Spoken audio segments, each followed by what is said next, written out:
사도신경으로 신앙 고백하시겠습니다. 전능하사 천지를 만드신 하나님 아버지를 내가 믿사오. 그 외아들 우리 주 예수 그리스도를 믿사오. 이는 성령으로 잉태하사 동정녀 마리아에게 나시고 본디오 빌라도에게 고난을 받으사 십자가에 못 박혀 죽으시고 장사한 지 사흘 만에 죽은 자 가운데서 다시 살아나시며 하늘에 오르사 전능하신 하나님 우편에 앉아 계시다가 저희로서 산 자와 죽은 자를 심판하러 오시리라. 성령을 믿사오며 거룩한 공예와 성도가 서로 교통하는 것과 죄를 사하여 주시는 것과 몸이 다시 사는 것과 영원히 사는 것을 믿사옵나이다. 아멘. 찬송가 94장 찬송하시겠습니다.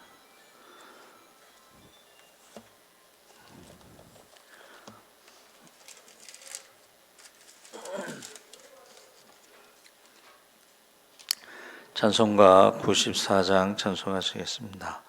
주 예수보다 더 귀한 것은 없네.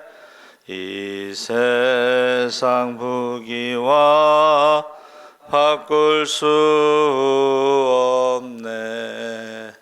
영죽은 내 대신 돌아가신 그 놀라운 사랑 잊지 못해. 세상 즐거움 다 버리고 세상 자랑 다 버렸네. 주 예수보다 더 귀한 것은 없네.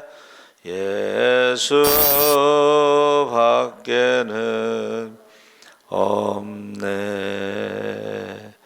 주 예수보다 더 귀한 것은 없네. 이 세상 명예와 바꿀 수 없네. 이전에 즐기던 세상 일도 주 사랑하는 마음 뺏지 못해. 세상 즐거움 다 버리고 세상 자랑 다 버렸네. 주 예수보다 더 귀한 것은 없네. 예수 밖에는 없네. 주 예수보다 더 귀한 것은 없네. 이 세상 행복과 바꿀 수 없네. 유혹과 핍박이 몰려와도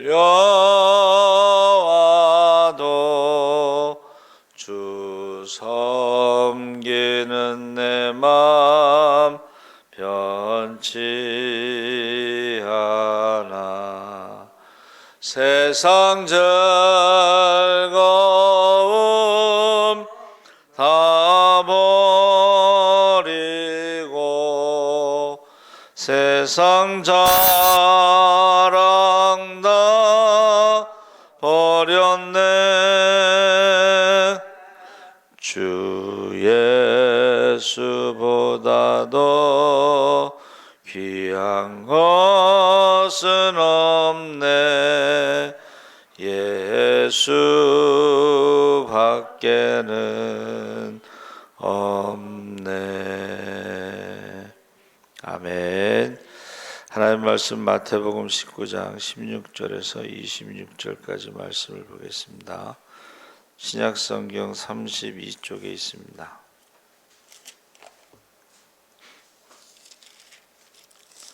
19장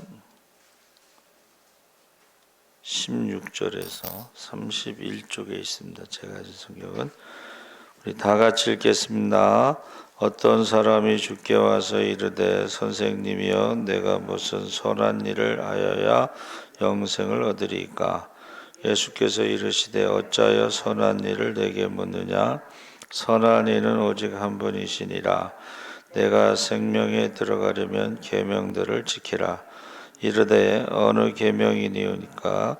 예수께서 이르시되 살인하지 말라, 간음하지 말라, 도둑질하지 말라, 거짓 증언하지 말라, 내 부모를 공경하라, 내 이웃을 내 자신과 같이 사랑하라 하신 것이니라. 그 청년이 이르되 이 모든 것을 내가 지키었사온데 아직도 무엇 부족하오니까? 이르시되 내가 온전하고자 할진대 가서 내 소유를 팔아 가난한 자들에게 주라.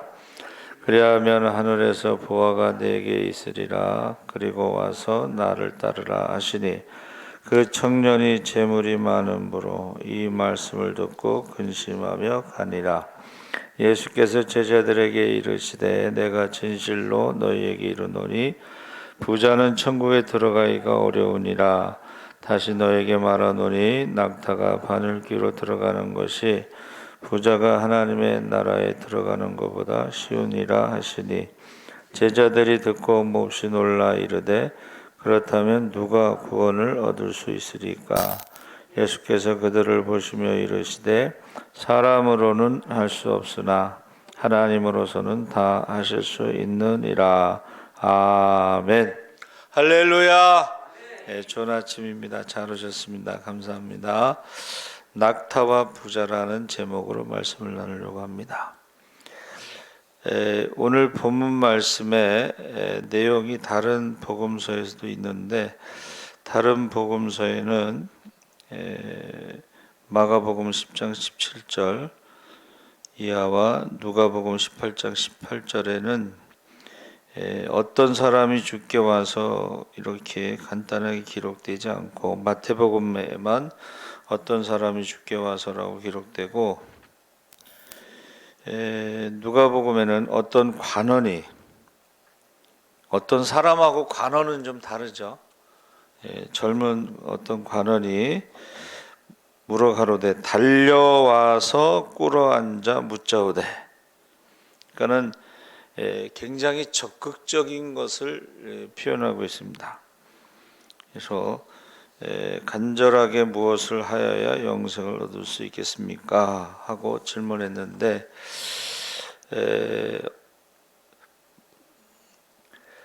얼마나 간절했을까 하는 것을 우리가 알 수가 있는데 흔히들 보통 예수님께 오는 사람들은 대개 병을 고쳐달라고 하는 사람들이 많았고 내 눈을 뜨게 해달라고 또 내 아들이 죽게 되었다 하는 그런 이야기가 많이 나오는데 여기서 이 사람은 어떤 물질적이고 세속적이고 세상적인 것에 대한 것이 아니고 영생을 얻으리까 하고 질문한 것입니다. 그 말은 몸도 젊고 건강하고 돈도 있고 명예도 있고 지위도 있어서 사람들로부터 존경받는 그런 사람이기 때문에 이 세상의 것은 더 바랄 것이 없는 사람. 그래서 영생에 대해서 지금 질문하고 있는데 히브리 사람들은 이제 두 가지로 생각합니다. 영생에 대해서 하나는 미래지향적 의미에서 종말론적인 영생을 말하는데 오늘 밤 눈을 감으면 어디로 갈 것인가? 세상적으로는 이제 더 이상 바랄 것이 없는 사람들의 관심은 이 죽음에 대한 관심이 많습니다. 그래서 그 유경수 여사도 돌아가시기 전에 그걸 아셨는지 모르겠지만 사람이 죽으면 어디로 갈까?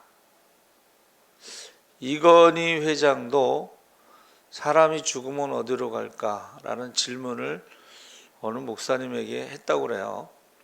그래서 목사님 나름대로는 이제 열심히 기독교의 그 내세관에 대해서 설명을 하셨겠죠. 그럼에도 불구하고 원불교에 아마 신앙을 가졌나 봐요. 그래서 제가 제주도 갔을 때 이제 매일 전도를 하잖아요. 거기는 원불교 신자가 많고 원불교가요 큰 대형 교회처럼 많더라고.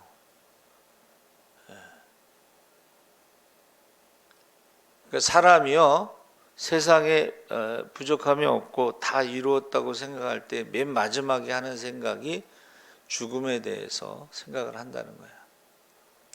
그러니까 보통 우리 뭐라고 그러죠? 먹고 살기도 힘든데 먹고 죽을 돈도 없다 뭐 이렇게 표현하잖아요. 근데 세상적으로 부족함이 없는 사람들이 마지막으로 하는 질문이 이제 죽음에 대한 내세관에 대한 질문을 하게 됩니다. 그래서 가장 큰 문제가 영생의 문제였다. 두 번째는 현재의 영생에 대한 마음으로 그 마음이 평안하냐. 종말론적인 죽음에 대한 것과 지금 마음의 평안이 있느냐. 이 두 가지를 지금 생각할 수가 있는데 이 젊은 관원, 부자 청년은 마음의 평안, 영생이 없었다는 것을 말해주고 있습니다. 그래서 이제 우리나라 사람들도 포함해서 막 열심히 살고 돈 벌고 그러다가 뭐가 와요? 이제 먹고 살만하면 이제 병이 찾아옵니다.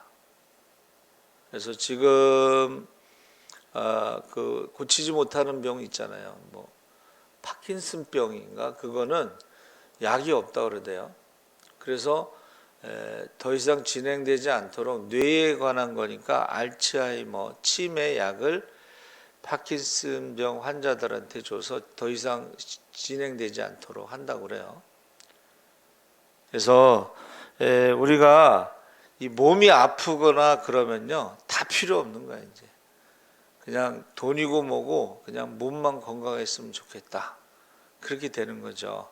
그러니까 마음의 평안이 영생에 대해서 히브리 사람들은 이야기를 한다는 거예요. 마음이 평안하면 영생이 있는 것이고 마음이 평안하지 않으면 영생이 없는 것이다. 이렇게 생각하는 거죠. 그 질문에 예수님께서요 계명들을 지키라고 그랬어요. 그러면서 살인, 간음, 도적질, 거짓 증거하지 말고 부모를 공경하고 그 다음에 내 이웃을 내 몸과 같이 사랑하라. 그런데 이 부자 청년이요 뜻밖의 대답을 했어요. 대개는 어떻게 해요? 그 율법을 지키지 못했습니다. 이렇게 얘기하잖아요. 그런데 이 부자 청년은 내가 다 지켰는데 무엇이 부족하니까 이렇게 이렇게 질문했어요. 그때 예수님께서 뭐라고 말씀하셔요? 21절에 그 사람의 대답을 들으신 예수님께서 그를 귀하게 보시고 사랑하시면서 내가 진정으로 온전하고자 할진대 가서 내 소유를 팔아 가난한 자들을 주라. 그리고 와서 나를 쫓으라. 그런데 이 말씀을 들은 사람이 그렇게 하겠습니다 이렇게 안 하고 슬픈 긴색으로 근심하며 돌아갔다. 부자인 고로. 그래서 어떤 목사님에게 어떻게 구원의 확신을 어떻게 가질 수 있습니까? 그랬더니 오늘 우리가 찬양한 주 예수보다 더 귀한 것이 없으면 구원받은 것입니다. 왜 그것을 다 팔아 가난한 사람들에게 주고 예수님을 따르라고 했을까? 이게요 예수님의 길을 따라가는 것, 제자들의 길, 그게 쉬운 길은 아니잖아요. 그렇죠? 잠잘 데도 없고 먹을 것도 없고 참 어떻게 보면 불쌍하잖아요. 노숙 생활하는 거 아니에요? 그런데 핍박도 있고 예수님이 그렇게 능력을 행하셨는데도 계속 핍박이 있었죠. 그래서 제가 이제 묵상할 때는 그 재산이 많으면 하나님보다 그 물질을 더 의지하게 돼 있다는 거예요. 물질을. 돈이 있으면 병원에 먼저 가지 기도하지 않는다. 그전에는 가난하니까 병원에 갈 돈이 없잖아요. 기도를 먼저 했는데 요즘에는 뭐 아프다 그러면 기도하세요라고 안 하고 병원에 가세요 그러잖아요. 병원에 가세요 그러잖아요. 그렇죠? 그래서 우리가 신앙생활 하는데 사도 바울이 모든 것을 다 해로 여긴 것은 그것을 의지하게 된다는 거예요. 믿음은 하나님을 의지하는 것인데 내가 배운 것이 많고 가진 것이 많고 나면서부터 로마 시민권자니까 부자죠. 그 당시에 공부를 많이 했다는 건 부자예요. 근데 그것들이 신앙에 별로 도움이 안 된다는 거예요. 그래서 제자들에게 전도 여행을 보낼 때 어떻게 했어요? 두 벌 옷을 가지지 말고 전대를 가지고 가지 마라. 안 그러면 그것을 더 의지하게 된다는 거예요. 근데 우리가 그 예수전도단에서도 몽산포에서 여름 집회 끝나고요. 은혜 받은 가운데 이제 집에까지 거지 순례라고 그래서 얻어먹으면서 전도하면서 그렇게 가도록 한다고 그래요. 몽산포에서부터 이렇게. 그러면 정말 무엇을 먹을까 입을까 염려하지 말고 기도해야 되죠. 오늘은 어디서 잘까요? 오늘은 밥은 어디서 얻어 먹을까요? 그러면서 이제 기도하면서 전도하면서 자기 집에까지 걸어가는 거예요. 그것이 훈련이라는 것입니다. 그래서 지금 사실 그 선교사들이요. 예수 전도단에서 파송된 선교사들은 자비량이라고 표현하는데 후원하는 교회가 없고 후원하는 교단이 없이 자기가 기도하고 자비량으로 그렇게 하게 돼 있어요. 그래서 쉬운 게 아닙니다. 그 박유준 장로님 아들도 그 예수전도단에서 파송됐기 때문에 파송한 교회가 없다 그렇게 말을 해요. 우리 교회에서 파송 예배는 드렸지만 100% 후원하는 게 아니기 때문에 지원하는 게 아니기 때문에 그렇습니다. 그래서 기독교 문화가 자리 잡은 나라, 후원 문화가 잘 발달된 나라는 이게 문제가 없어요. 근데 우리나라는 기독교 문화, 후원 문화가 없기 때문에 보통 한 3, 4년 지원하다가 다 떨어져 나가고 가족만 남아요. 그러면 가족이 한 달에 300만 원 정도 후원하는 거 쉽지 않습니다. 그러면 가족들도 이제 나중에 포기하게 되면 돌아와야 되는 거예요. 자, 그때에 하나님만 의지하는 이 페이스 미션이라고 해서 기도해서 이렇게 계속해서 선교할 수 있는 것은 아주 큰 도전이죠. 케냐 안정규 선교사님도 처음에 예수전도단에서 나갔거든요. 교단도 없고 후원교회도 없고 굉장히 힘들었어요. 그래서 첫 번째 그 아이의 이름을요 이은이라고 줬어요. 이은이 뭐냐면 서이자에다가 은혜 은자에서 은혜로 산다는 거. 하루하루가 은혜로 산다. 지금은 이제 교단도 있고 후원하는 사람도 많아서 안정됐지만 그 전에는 그랬다는 거죠. 그래서 저와 여러분이 지금 주 예수보다 더 귀한 것은 없다. 재산을 의지하게 되고 배움을 의지하게 되면 결국은 주님의 제자로 살아갈 수 없는 것입니다. 그래서 이 사람이 다 지켰다고 말하는 것은 어떻게 이렇게 자신감이 있었을까? 그것은 첫 번째가 부자이기 때문에 하나님의 축복을 받았다. 자기가 다 계명을 지키고 하나님의 축복을 받아서 부자가 됐다. 그러니까 부자이기 때문에 다 지켰다라고 착각을 하는 것입니다.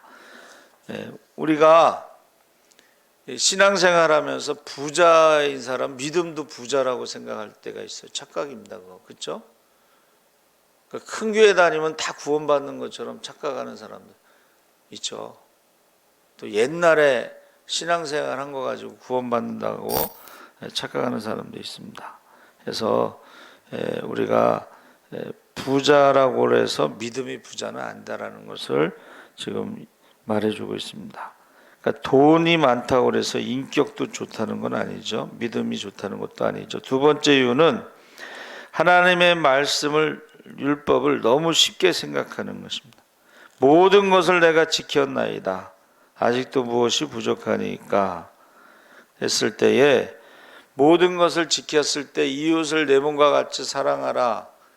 구제라고요. 그러면 주변에 이웃이 가난한 사람이 없어요. 굶어 죽는 사람이 없어야 돼. 얼어 죽는 사람도 없어야 되고 고독사하는 사람도 없어야 돼요. 그래서 너무 쉽게 생각한다는 거예요. 사실은 사도행전 15장에 베드로가 뭐라 그랬어요? 우리와 우리 조상이 능히 매지 못한 율법의 무거운 멍에를 왜 이방인 세신자들에게 지우느냐? 이방이나 우리나 똑같은 성령을 받고 똑같이 하나님의 은혜로 구원받는 데는 차별이 없다. 이게 기독교의 구원관입니다. 그래서 무엇을 해야, 우리가 선한 일을 해야 구원받는다는 것은 이게 유대인의 구원관이에요. 그래서 제가 그 다수의 수다라는 거기 그 프로그램에 원불교, 조계종, 목사님, 신부님 이렇게 4명이 나와서 수다를 떠는데 그 마지막에 그 MC가요 윤회에 대해서 물어봤어요. 질문. 그랬더니 어떤 신부님이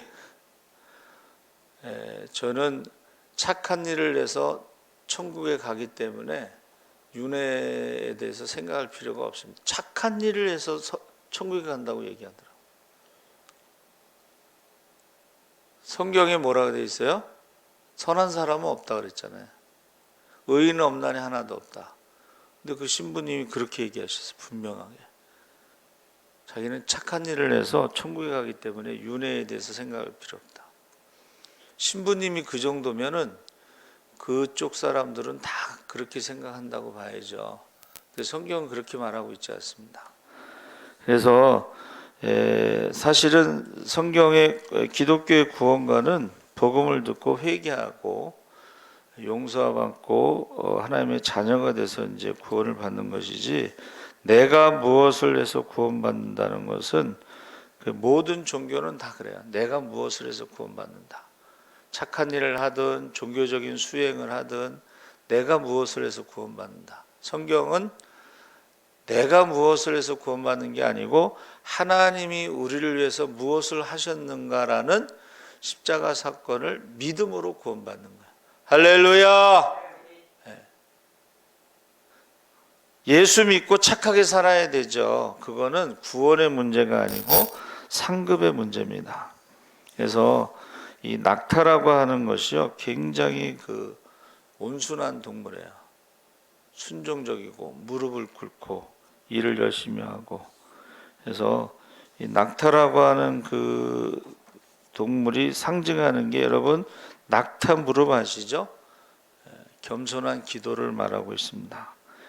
또 사막의 배라고 말하고 있습니다. 그래서 우리가 이 사막과 같은 곳을 지나가기 위해서 꼭 필요한 것이 낙타 무릎이에요.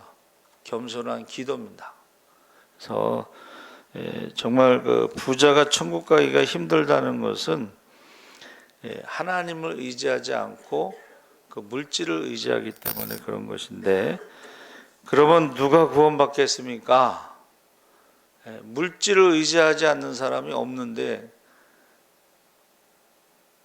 사람은 할 수 없지만 하나님은 하실 수 있다, 그렇게 대답하셨죠.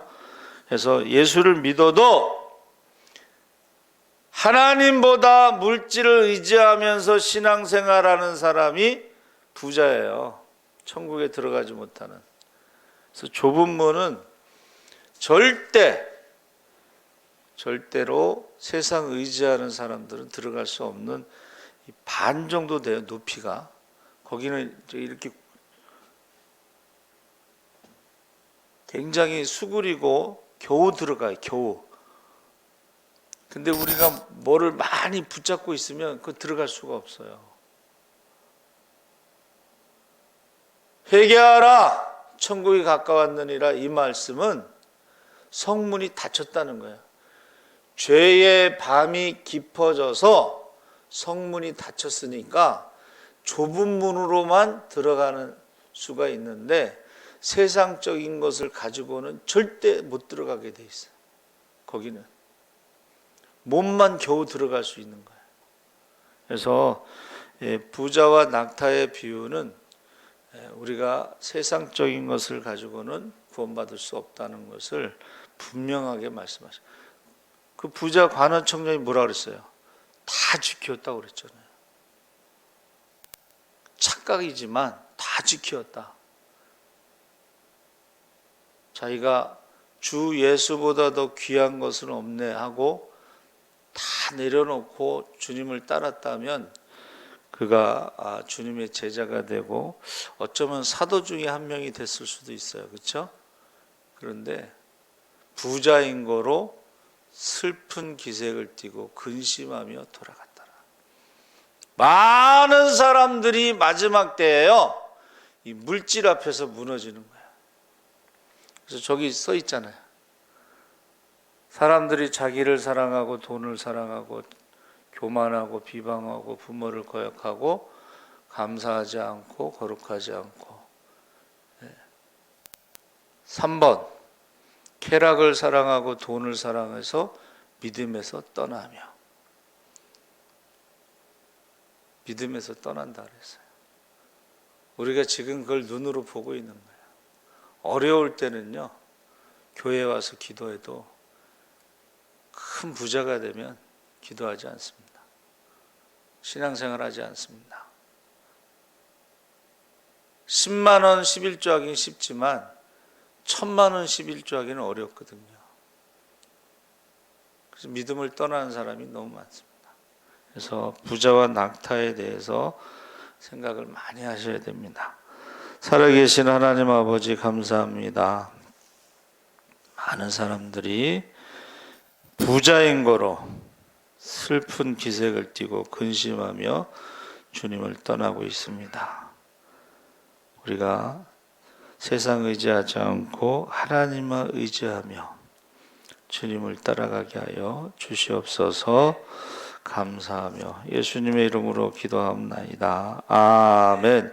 하늘에 계신 우리 아버지여, 이름이 거룩히 여김을 받으시고 나라의 마옵시며 뜻이 하늘에서 이룬과 같이 땅에서도 이루어지이다. 오늘날 우리에게 일용할 양식을 주옵시고 우리가 우리에게 죄 지은 자를 사하여 준 것 같이 우리 죄를 사하여 주옵시고 우리를 시험에 들게 하지 마옵시고